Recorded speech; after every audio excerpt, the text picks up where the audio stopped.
Shadow work with the goddesses.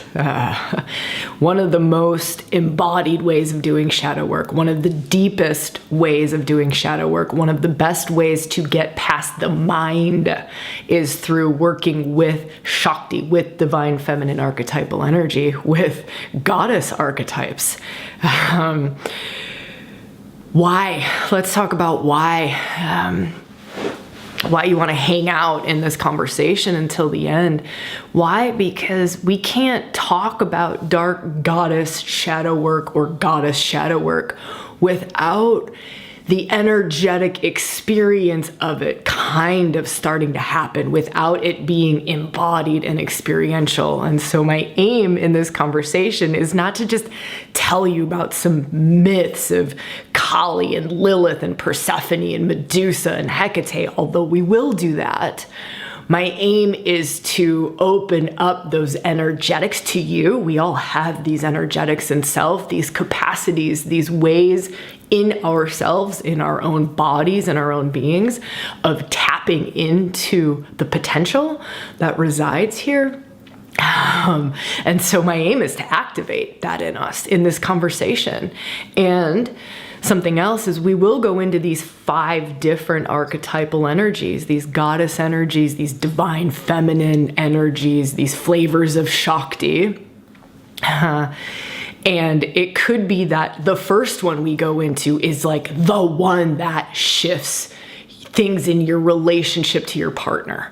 It could be that the last one, the 5th one that we go into, could be the one that opens up these spiritual gifts inside of you that have just been waiting to awaken, but kind of just needed the right little bit of shadow work. Specifically, that would be considered golden shadow, right? So this conversation, it's not just about the nitty gritty, dark, grungy, what's there to be released and let go of in old karmic patterns and ways that we block ourselves. Of course, that's an aspect of it, but it's also about what's our golden shadow. And golden shadow is also what's in the shadow, but it's the potentials. It's the yet to be realized gifts that are sitting in the hidden. This territory is so crazy rich. What's the best way to journey through this? Let go. When working with the divine feminine, it is not a push, right? A push would be much more masculine. A push, a plan, a direction, that's much more masculine. The feminine is open up to receiving, letting go, to flowing. Energy is the feminine, right? We want to let life force move. We want to let energetics move. And so really letting go into opening up to receive what's opening in self, what's here in these energetics. What is the gift in all 5 of these archetypal energies for you? They all will open different things in us, awaken different things, heal different things, release different things, turn on different capacities within each of us. And I want you to get the most out of them. This is, let me feel for a moment. These archetypal energies are the thing that changed my life the most. So just before we kind of go into them, there's a reason why so much of ReWilding is devoted and dedicated to the feminine and to specifically these more powerhouse archetypes. Some of these like dark goddess energies, these ones that they just hold so much juice. They hold so much love. They hold so much grace in them. And the things that I have seen in others. And so, I don't know, this is just like a gift, like here's a gift to you. I'll say right now, quickly before we dive into things, is some of you will definitely want to work deeper with the dark goddess. for some of us, she just kind of calls us by name, you know? She just kind of grabs us by the scruff of the neck and she's like, I have something for you.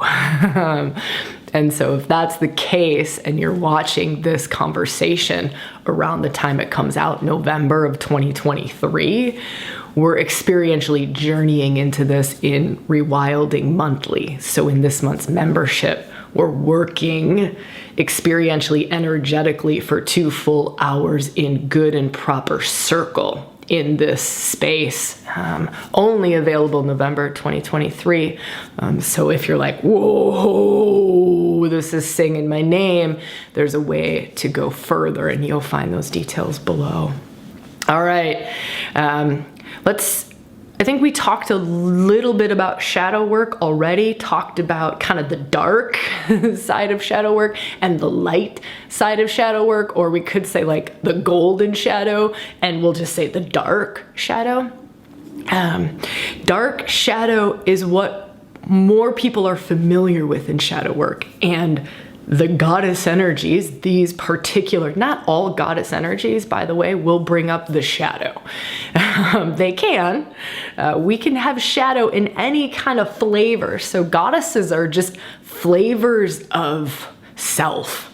They're almost like flavors of you, aspects of you. Some of them are higher vibrational, like maybe we could say more spiritual in nature, more esoteric, harder to put words to. And then some of them are like lower archetypal realms, more closely related to like daily consciousness, like the archetype of teacher, right? We could work with a goddess energy that brings us into the archetype of teacher. We could work with, and we'll talk about this one, goddess energy that is ego slayer. Like that's a very spiritual aspect, right? A goddess energy that takes us into higher and higher and higher and higher relationships to the divine, right? Really strips back false self and awakens more of true self. So that's a much like higher, not higher better, not lower worse, but just as a way or a framework or reference of talking about these. And that's Kali that I'm talking about. And we'll definitely talk about her as one of the 5 that we're going into today. So while any of these high vibrating or low vibrating forms of archetypal energies or flavors, we could say flavors. So if we go up here at the heights, like up there where Kali is, we can also kind of go across and get different flavors at that level. Like Parvati is a very high level, very spiritual archetypal energy, but a very different flavor to Kali. So Parvati is like sacred union, right? So I wouldn't, again, now remember, this is interesting, right? Because we can find some of our own shadow in any of them. Even the goddess energies that aren't typically considered dark goddesses or shadow working goddesses, we might have some personal karma sitting in the sacred union line. And it may be that working with the archetypal energy of Parvati happens to be really grungy for us. It happens to be very healing. We start to see past life traumas we've been carrying around or ancestral belief systems that we are carrying around. And working with that particular archetypal energy will bring up that hidden block, right? So as kind of this overview and a way of starting to get into these 5 that we're going to work with, just know that you could work with any, and it doesn't have to be a feminine archetypal energy, could be masculine archetypal energy too, right? So it could be a god and versus a goddess. To me, let me feel. No, I won't go into that. I want to keep us on track here, but there are hundreds, thousands of archetypal energies that we can go into.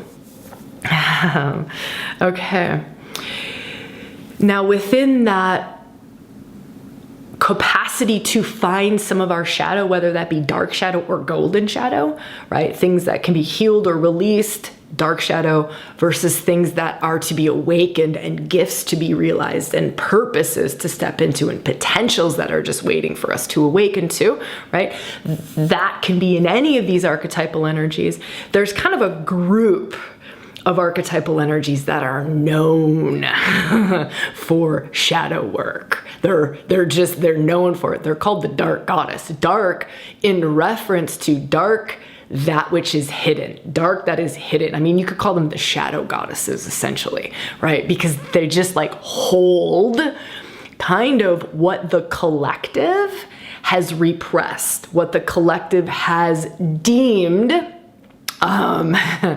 deemed not valuable, deemed bad, deemed not worthy. Now, when we're working in this energy, this is something so fucking stunning about the goddesses, right?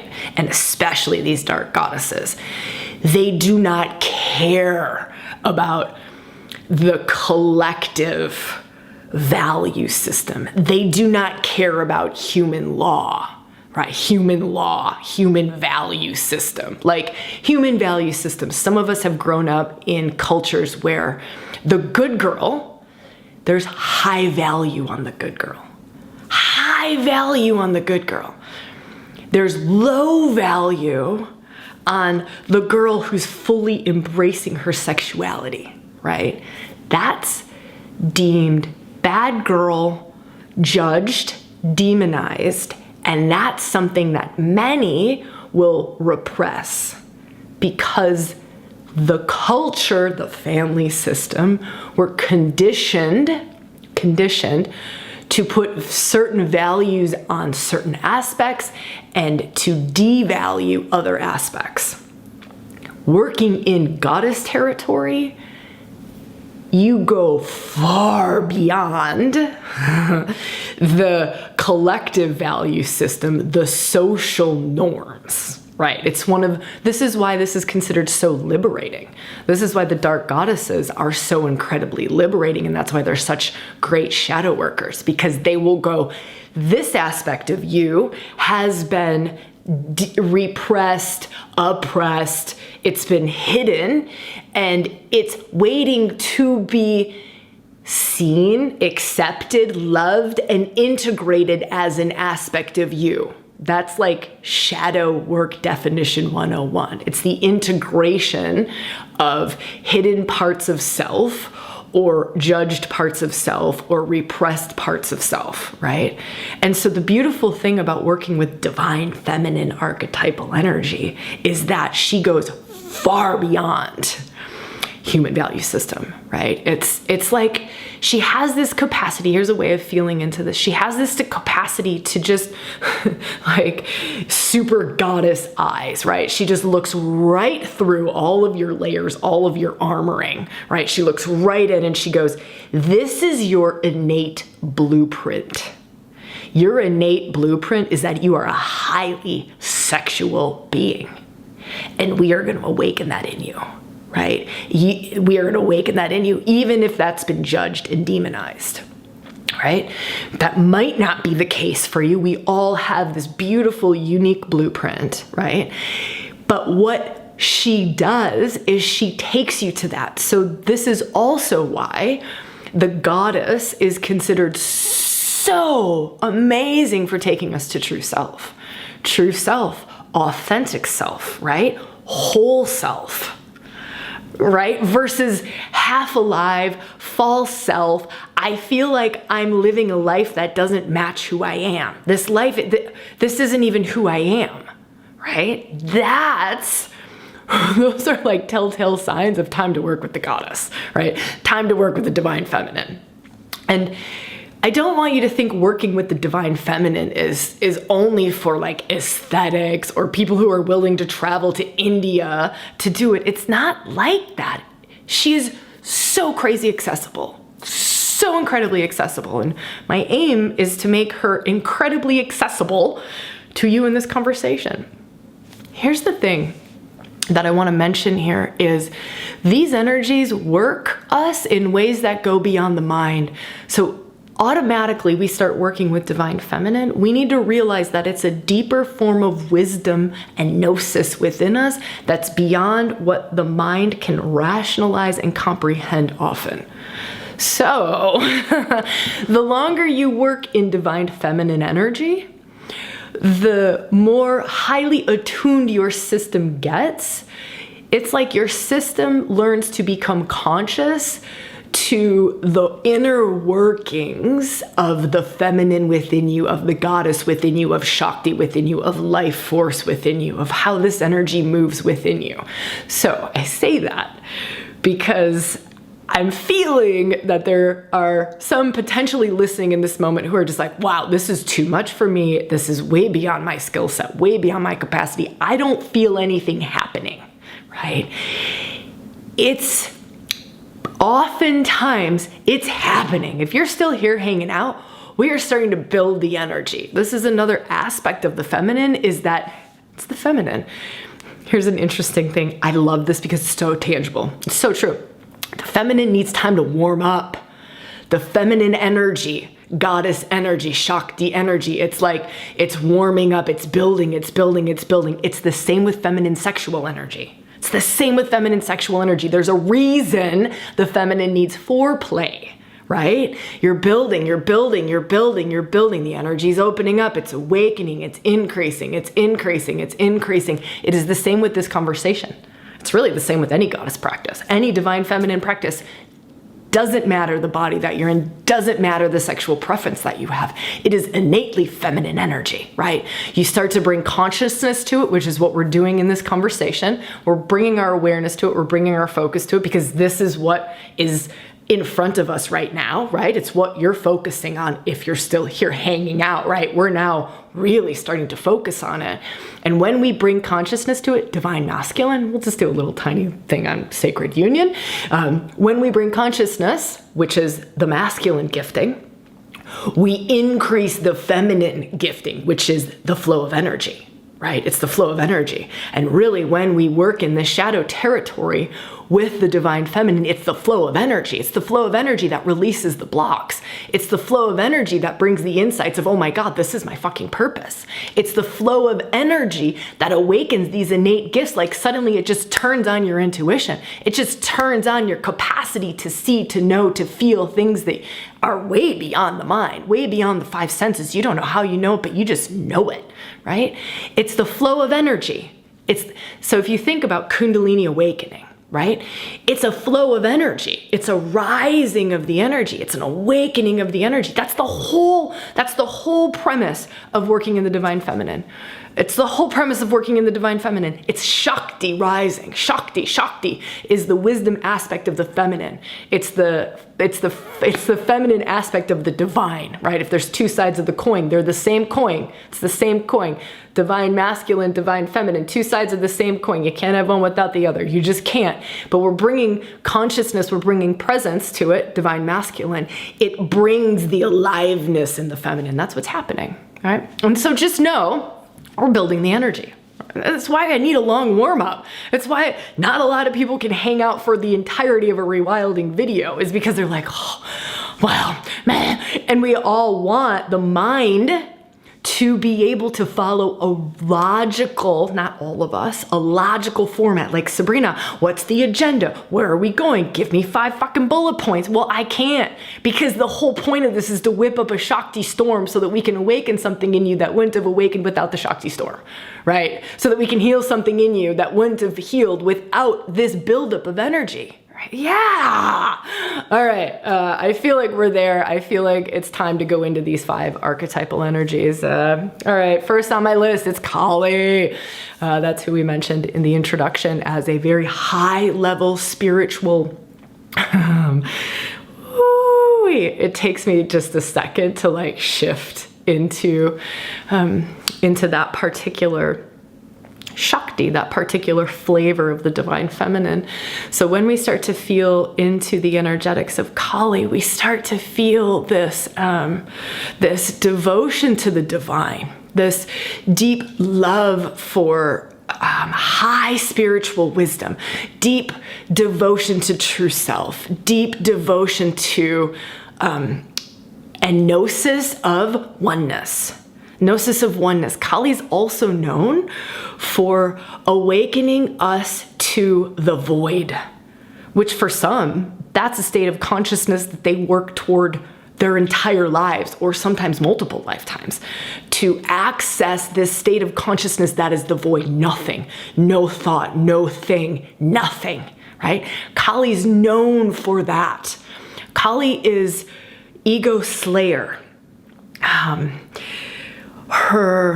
She's often depicted as a multi-armed goddess with a necklace of skulls, and the skulls represents the taking off of the head, the taking off of the head. She's known for, let me just feel for a moment, for this capacity to say, this is not you. This life that you think you're living, these things that you think are important, they're not. It is an illusion. It is an illusion. There is so much more, right? That's Kali, right? Like, defender of the soul, defender of high spiritual truth, high spiritual experience. Let me feel for a moment.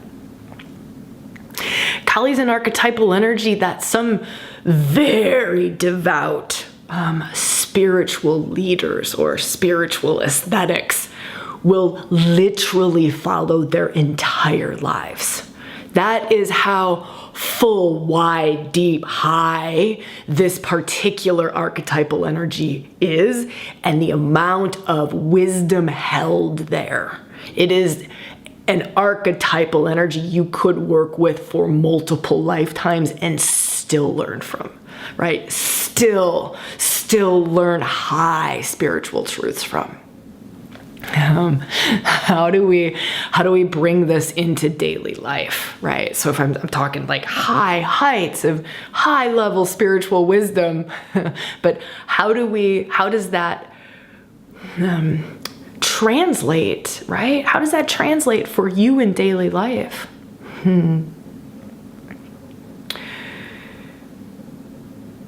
When working with her, often the gift that she brings to us is this inability to bullshit ourselves, this inability to lie to ourselves. We can't lie anymore. We can't sweep something under the rug. We can't pretend that this relationship is in our highest good, our highest evolution, our highest unfolding, when it's not. That's part of the gift of Kali, right? Kali's also known for her capacity to stop at nothing to give you everything. But it's not everything like physical world crap. That's egoical stuff. To give you soul experiences that you signed up for. Like to give you the exact soul experience you signed up for in this life. She's known for putting you back on your path, your soul path, your destined path, your highest path, your most awakened path, your most spiritually aligned path, whatever that is for you, All right. I have done retreats on Kali. We have online things on Kali. They're not always open, but you can look for that. Again, if you're like, oh my gosh, like this is singing to me. And if it's November, check out joining membership, even if it's just for a month to access this particular journey. All right. Let me feel for who's next. I think it's Hecate. All right, so we're shifting gears now. While Kali holds this breadth and depth and height and high level spiritual wisdom, Hecate I would bring down a layer, right? Just as more accessible and closer to our waking state of consciousness. Not lower, worse, higher, better. It's not that. I know I need to keep reminding us of that because so often we just flip into that kind of framework we're so trained to. But when we start to feel into Hecate, Here's my words for her. Witch initiator, right? So if Kali is ego slayer, I would say Hecate, witch initiator, right? And you don't have to identify with the word witch in any way, shape, or form, right? It's medicine woman. It's it's many things. Let me try to get us off of this line of thought just so I can broaden it a little bit. We start to feel into Hecate, and we start to feel into like,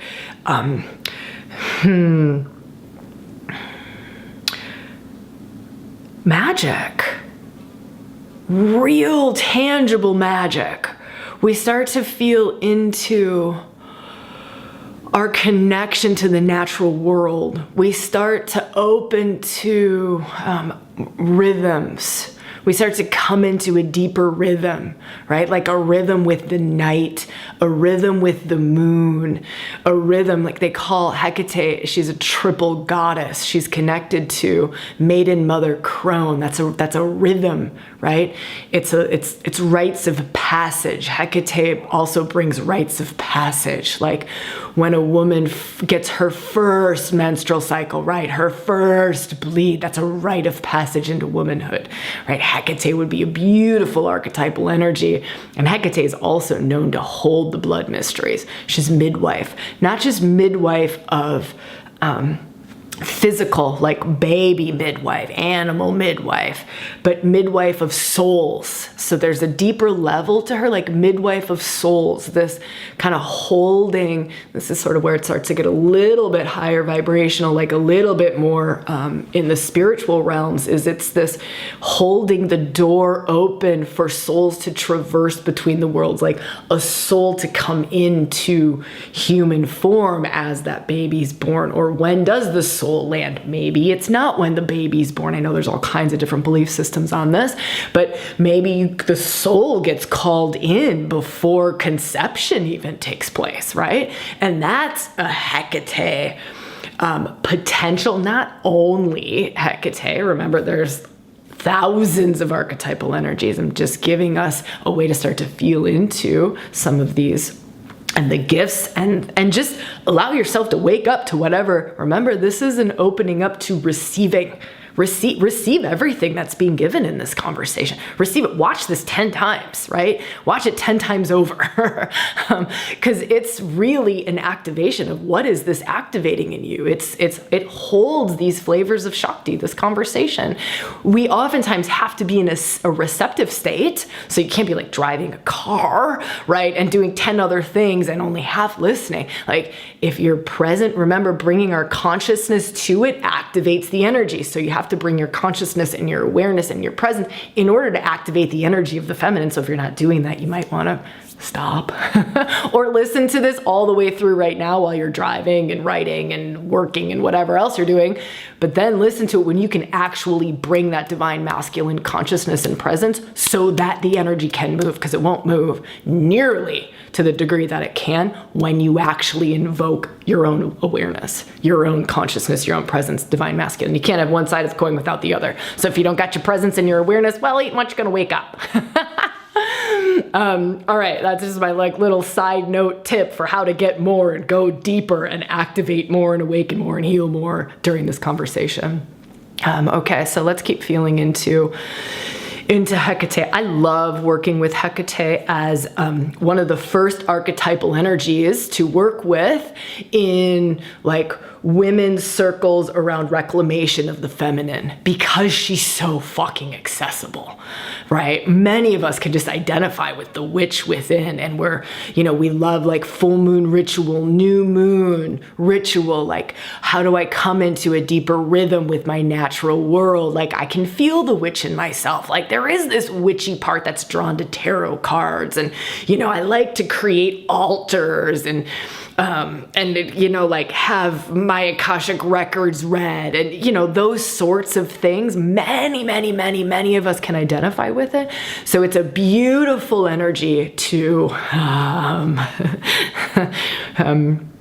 to start to activate kind of the deeper, harder to access feminine energies that we all have. Okay, let me feel for a little, there's a little bit more. I want to talk specifically now around shadow work, right? Around shadow work with Hecate, queen of the witches, right? Queen of the witches. You can kind of feel into her as like Mother Night, queen of the witches. And one of the beautiful and amazing aspects of working with Hecate for both the dark and the golden shadow is that she will awaken your witch shadow, whatever that is. For some of us, she will awaken the witch wound. She will point you right to the witch wound and say, here's why you're afraid of your power.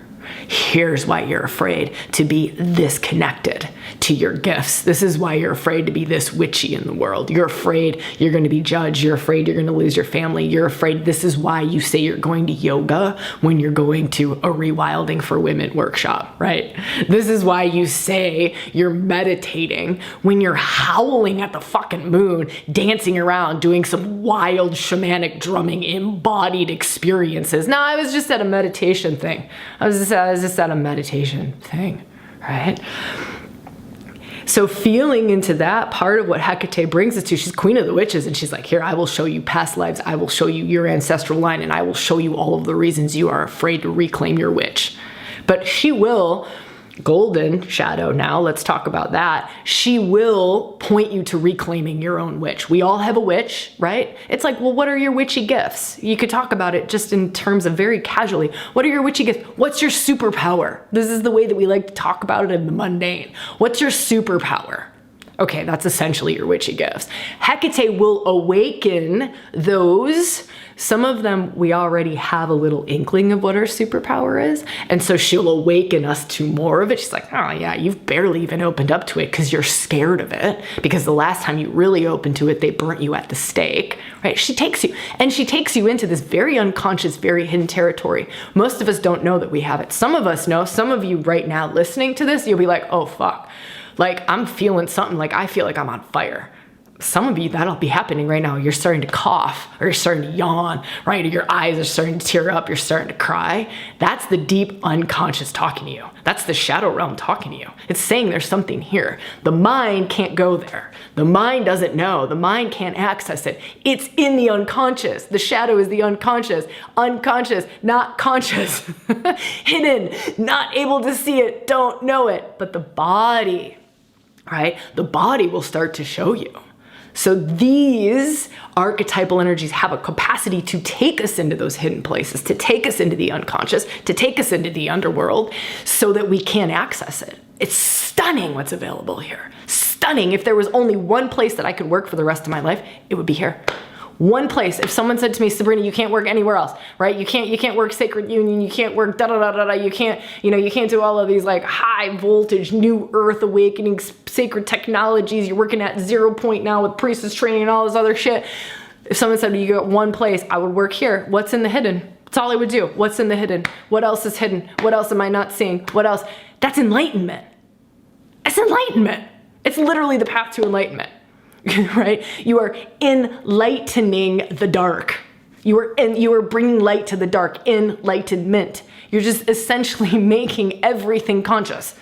You're making everything conscious. It's literally the path to enlightenment.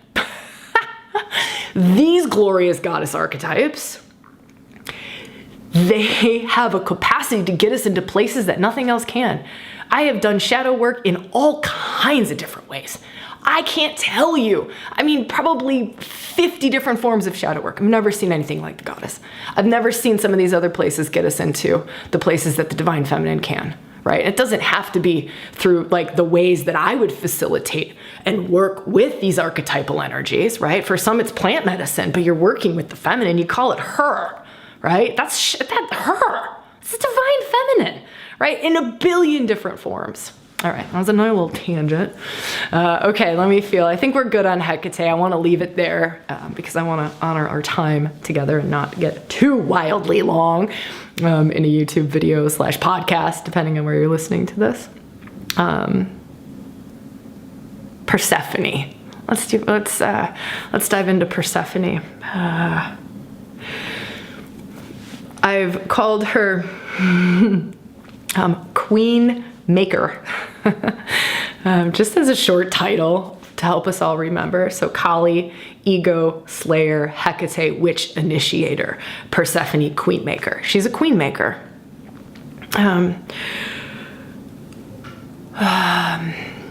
She really holds this amazing initiatory energy from the rites of passage we kind of talked about, this maturation energy, but maturation energy into queen, like sovereign queen. This is who you are. This is what you came here to do. This is your queendom, right? Your unique queendom. And she'll show you what your unique queendom is. It's different to mine. It's different to everyone's. It's your unique queendom, right? Who you are as a queen. And that might be solo, solitary, living in the woods. That's your queendom. That is you as queen. But she will show you, here is you in mature, whole, sovereign queen. Now it's a process, right? It's a process, but she'll take everyone there. Everyone has queen in them. Again, doesn't matter your body, doesn't matter any of that. She will take you to that place. She will help you to honor innocence, honor our youth, honor our childlike capacities. There's no denying what we were, where we came from, who we were when we were 5 years old, right? There's this love of it, like embodied. It's all embodied. Our childlike nature, our innocence is embodied, our playfulness is embodied. There's gifts there. There's wisdom. There's a lot of wisdom there. So much wisdom in our innocence, so much wisdom in our childlike curiosity, so much wisdom in play, so much wisdom. So it's, yes, this is embodied, but it's in a way where that is a mystic, no, don't want to say it like that, hold on. That is a wisdom energy. It's a wisdom energy. It's not a shadow inner child getting expressed in crunchy moments, right? Like I'm with my lover and we hit, I don't know, some sort of a triggering moment, right? And I go into like adolescent weird girl, right? I go into like adolescent, like weird, immature, oh, I need attention. Like, oh, fuck, right?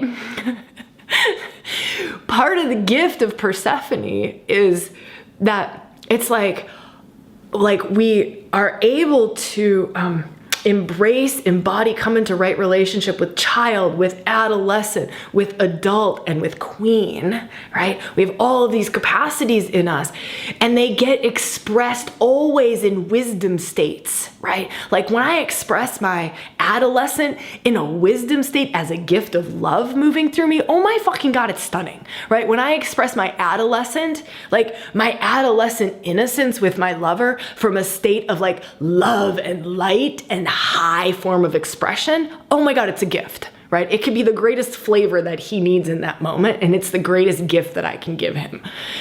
Versus it coming from a triggered, fear-based place, like fear wounded, need attention, like a closed place. It's not love and light flowing through me. It's not the gift of love flowing through me in the form of adolescence, right?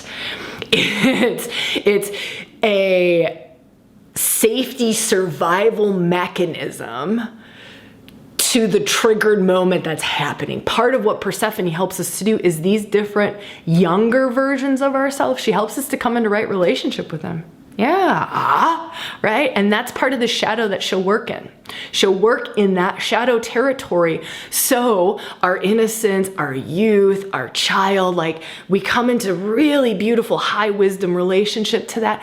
We don't activate those things from a safety survival standpoint. We stand in fucking queen. Like when we hit safety survival, we go to our highest, wisest queen, right? Highest, wisest form. I go into elder, right? When I get triggered, I hit a scared point, I hit a fearful point, for whatever reason it is, I don't revert to my 5-year-old to fix the problem. A lot of society still does, right? But that's the gift of working in the shadow. We don't even know we're doing it. A lot of us don't even know. Like, we don't know. We just get triggered and like, we don't even know. We go into closed mode, we numb out, we disassociate, whatever it is that we do. And so part of working with Persephone is this gift, right, of the integration to whole sovereign self and the responding from love, right? The responding from high wise self when we hit a place of safety, survival. It's, well, I want my wisest self making decisions. I don't want my 5-year-old making decisions. That's terrible. Right? But all of those energies, those aspects of self, they're all still totally available. They're all, like, all the wisdom in them is still available. All right. There's much more to Persephone. Let me feel. Persephone is also really, really, really, really beautiful from a shadow standpoint of accepting, owning, loving, honoring our dark sexual side.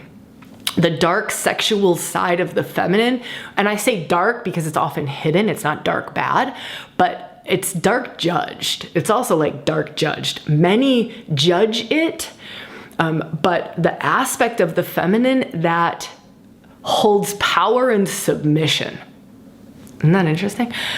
It's like coming into right relationship with that particular flavor. And it doesn't have to be sexual, although it oftentimes shows up with Persephone as a sexual form. But it doesn't have to be. It's like that energy of feminine receptivity, feminine, it's like the moon orbits around the sun. That's kind of submissive. My light, as the moon, comes from the sun. There's nothing wrong with that, although many of us judge that and deem that not powerful. I mean, are you kidding me? Like, to me, that is a superpower, right? It is a superpower to be able to orbit around the sun, to be able to illuminate in that way, right? So, I mean, we could go into this like deeper, deeper, deeper, deeper. But this particular flavoring of coming into right relationship with the feminine receptivity, the feminine flow, and to really open us and awaken us to the power in the easiest way to talk about it super quick, because don't have a lot of time, and we're just in a podcast, but is like domination, submission. There's an equal amount of power, like when they're expressed in healthy, high level form, right? It's an equal amount of power. It's not domination over, right? Both are completely empowered, and it is extraordinarily equal. Like, it is exactly equal. It is exactly equal. So Persephone can work in that shadow territory to open us up to healthy relationship, to that, to really accept, honor, love, like integrate that aspect of the feminine that is receptive, that aspect of and the power that is in the receptivity, the power that is in the submissive energy. It's not power over, it's not giving away power at all, right? And that's part of what Persephone can initiate us into, awaken us to, open up in us, and heal us. So there's also a lot of sexual healing that can come in Persephone around the judgment of our own sexuality, the judgment of what we crave. Persephone is amazing for this. The judgment of the wildest, nastiest sexual desires, fantasies that we have, right? She's like, how is that? Stop demonizing that. I'm going to switch really quickly into the next archetypal energy because she does this as well. Different flavors, and they'll oftentimes take us to different places, but Lilith. All right, so if Persephone was queen maker, Lilith, wild woman liberator. Like, if I were to just give a short, quick thing to describe Lilith, it would be wild woman liberator. So let's keep on this kind of sexual thread, because part of it, like, so much of our sexuality is still in the shadow.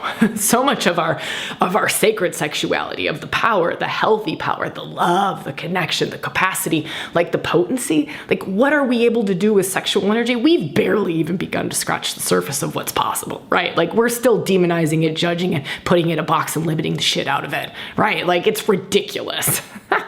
And so a lot of that sits in the shadow. Like same thing with money, right? You got money stuff, that's a form of energy. That's a form of energy that we've stuffed in the shadow. Our relationship to money, it's all kinds of things. Like it's oftentimes in the shadow. So these things where we have like power, like what is our relationship to power in the form of sex, in the form of money, in the form of all the other things that it might be, sits in the shadow. So how does this translate into life, right? Like I asked that question earlier, how does this translate into life, daily life? This changes the whole of your life, your daily life, your relationships, your career, your fucking bank account, how you look, how much you radiate, your physical health. So that's a superpower gift of doing shadow work with the goddess, or just working with the goddess. I mean, you can't work with the goddess and not get shadow work, at least if you're doing it deeply and in an embodied way, right? And in like a devotional way with like the actual energy of divine feminine. It's so embodied, like you will do shadow work in there. You will. Like if you're doing proper goddess work, proper divine feminine reclamation, you can't avoid shadow work. And if you are, you got to really check yourself, because you are missing out on the goods, right? You are missing out on the goods, because she wants to heal things. She wants to awaken things. She wants to bring your spirit into matter. It's the goddess. She's like, the divine is in every form, including your body, including your sexuality, including your belly, your butt, your digestion, your voice, the words that come out of you, how you touch your partner, all of that, how you make money, how you raise a baby, what you do for a living, that's divine, right? That's the goddess. It's completely embodied. She literally flows into every aspect of our lives. Crazy good. All right.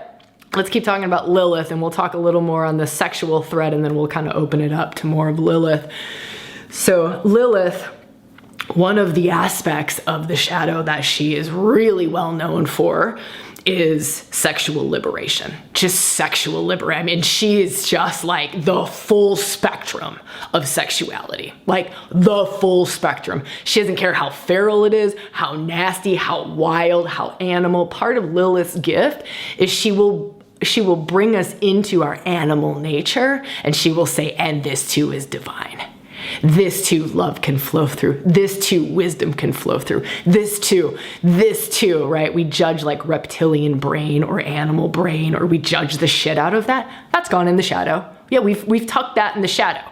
Science has literally tucked this aspect of ourselves in the shadow. We want to say, oh no, I'm not operating from my reptilian brain. Well, I'll tell you what, let's make that conscious, eh? Like if we make that conscious, we enlighten it, we bring it out of the shadow, and we let light and love move through reptilian brain, we don't end up sleeping with someone that's not in our highest, most aligned place, right? We don't end up, I don't know, gambling away all of our fucking money because we've stuffed down this, reptilian animal capacity. No, open it up. This is the gift of shadow work, right? We open it up. We bring light to it. We bring acceptance to it. We bring love to it. We bring consciousness to it. So I am consciously with, it's very integrated in my system now, and I move life force and love through it. I move life force and love through it, then everything becomes from a place of like the highest expression of it.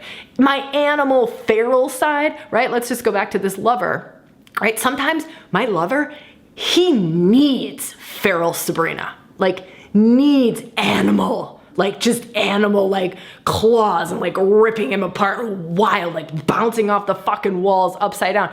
It is literally the most nourishing thing that he can have in that moment. It's literally like the water to a man who's been in the desert for a month, right? It's the most nourishing form of love that he can receive.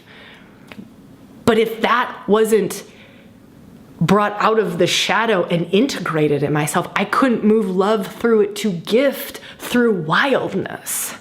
I'm also limiting the amount of life force that flows through me, the more of these things that are dormant, right? So if my Lilith was dormant or repressed or oppressed, I'm trying to keep a lid on my life force.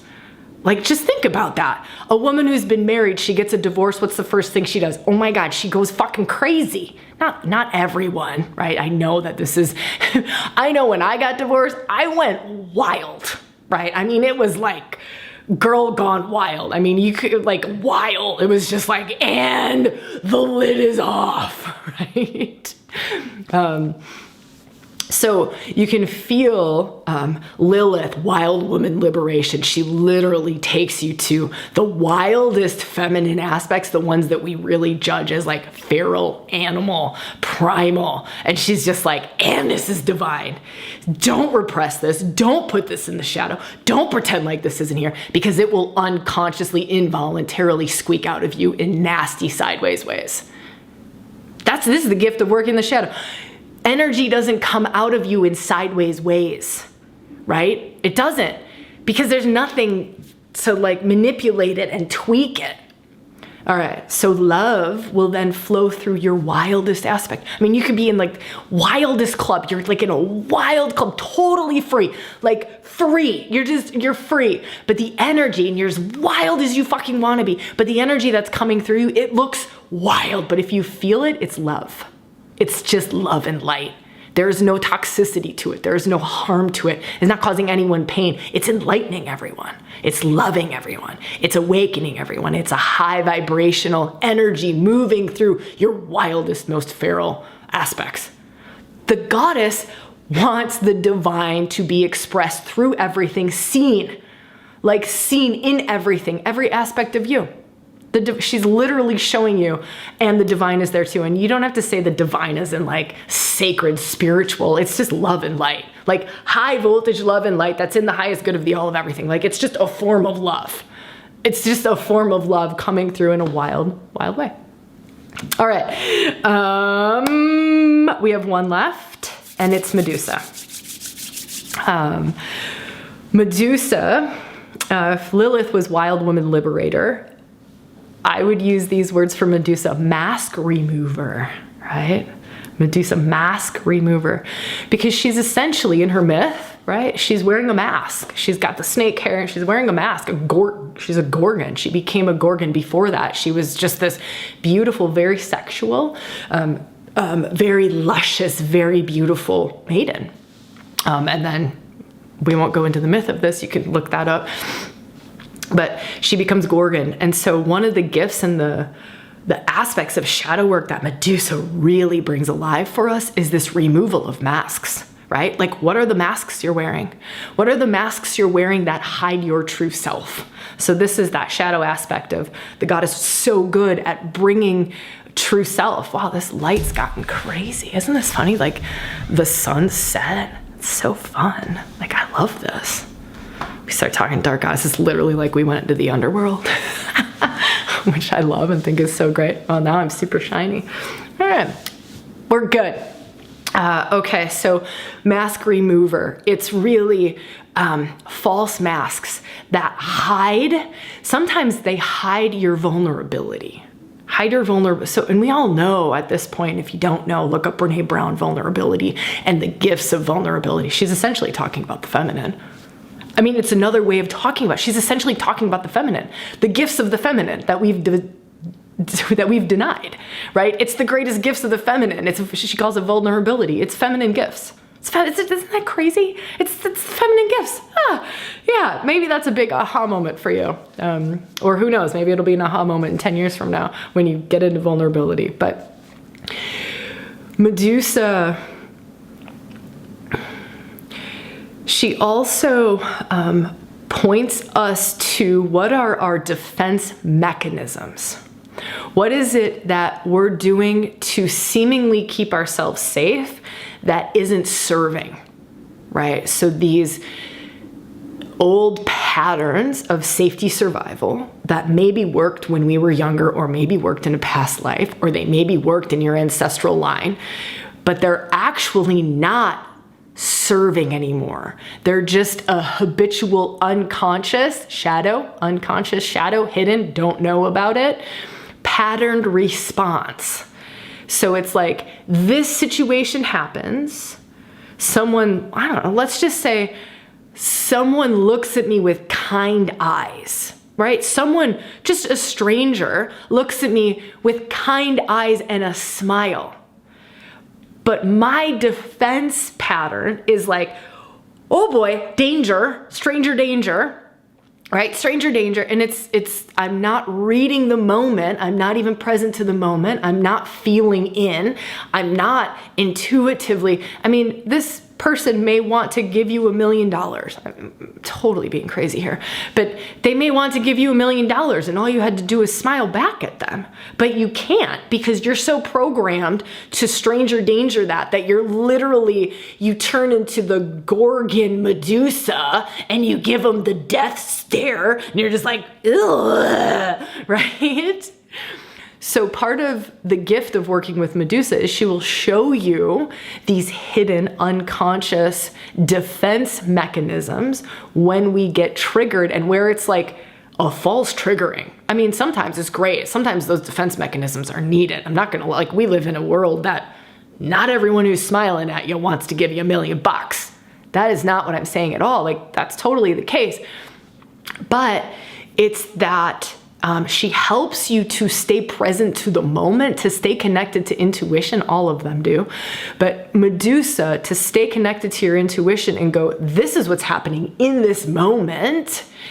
And this is an old response pattern. This is an old protection mechanism, an old safety survival mechanism that was good when you were 5, but now it no longer serves, right? So it's like your partner gives you a piece of feedback.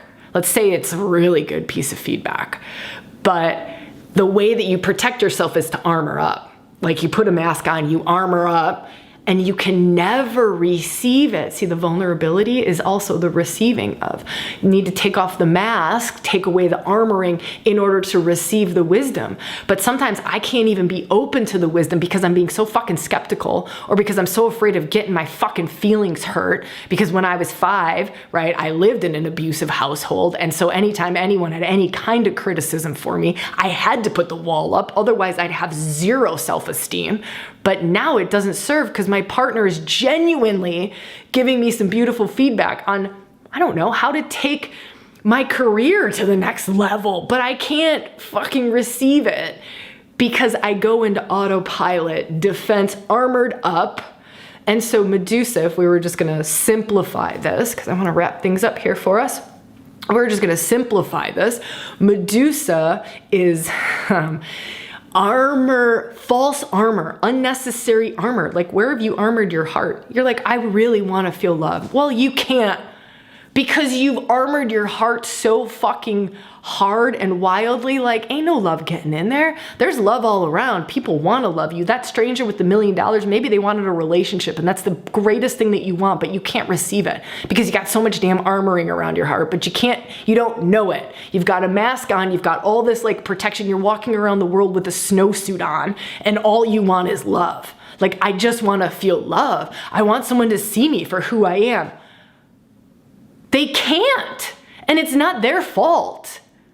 Do you feel that? I say this with love. I say this with, oh my gosh, isn't this amazing? Like, we have that capacity to go in and work in these places, to remove the armoring, to remove, like, I know some people who they literally like walk around with this energetic fuck you, but inside they're just like dying and they just want connection. Like, I want community. I want connection. I just want to be seen for me. I want to connect with, an intimate partner on a really deep level. I want to love. I want to give and receive love. But they don't even know that they're walking around the world with Medusa fucking snake hair and stares that turn everyone into stone. You don't even know you're walking around with stares that turn everyone into stone. You don't know it. You don't know. That's the vibe you're giving off and you don't know it. You don't know it. Stunning territory to work in. It removes the false layers, removes the false mask, and takes you to, here's what's true. Here's what's true. Here's what's true. Here's how to stay present to the environment. Here's how to remove all of that old conditioning. It's family absorbed conditioning, right? It's childhood conditioning. It's past life conditioning. It's all the different forms of conditioning. All right, let me feel for what can I bring? This is how I want to wrap things up for us is There's a way of working in just the energetics of the dark goddess, right? So I've just talked about 5 goddess energies that sit within kind of the face of the dark goddess, right? You can work in them individually. You can also work in just the face of the dark goddess, right? And where it holds a broader perspective and a broader spectrum, and you work in that territory around where am I called, right? You hold this intention, just do this for a moment. Where am I called to go right now into the shadow, into the hidden? Like, what is it that is the wisest, truest place for me to go into? And you can do this with your body. You can kind of do this with different areas of your life. You can do this with different archetypes. Like, you can literally like lay out a multiple choice of things and just go, where is the truest? Where is the deepest? Where is the one that I am, that is like most calling, most singing? Where is it that, I just want to say the words truest and deepest. What is the truest, deepest place that I can go to in this moment? Lots of ways to do that. We have lots of, I don't know, this workshop happening in November 2023. We'll do that.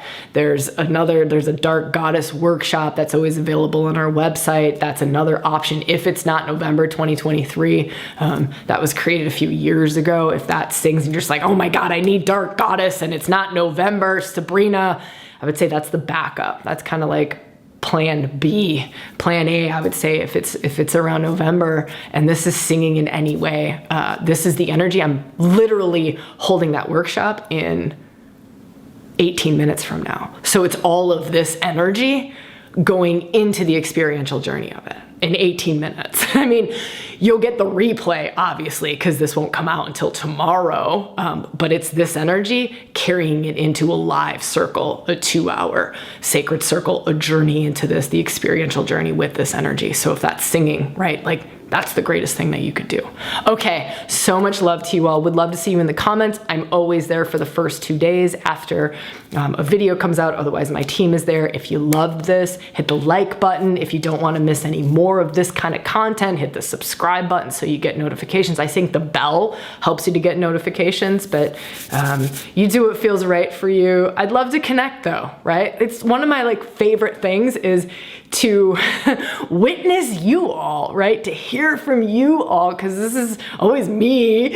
And so it really lights me up. And so if this video brought you anything, I'd love to hear about it. Like, I would love to just be with you in that way in the comments below. So please, like, I don't know, it's very heart touching and very heartwarming and very inspiring for me. And I say this all the time, this is a co-creation. Without you, I'm not here. Like, without you, I'm not here. This doesn't come through without you, right? Like, it just doesn't. And so deep honor and deep bow and deep gratitude for being on this journey and being here. Just a ton of love. All right, I will see you when I see you, where I see you, and how I see you. So much love to you.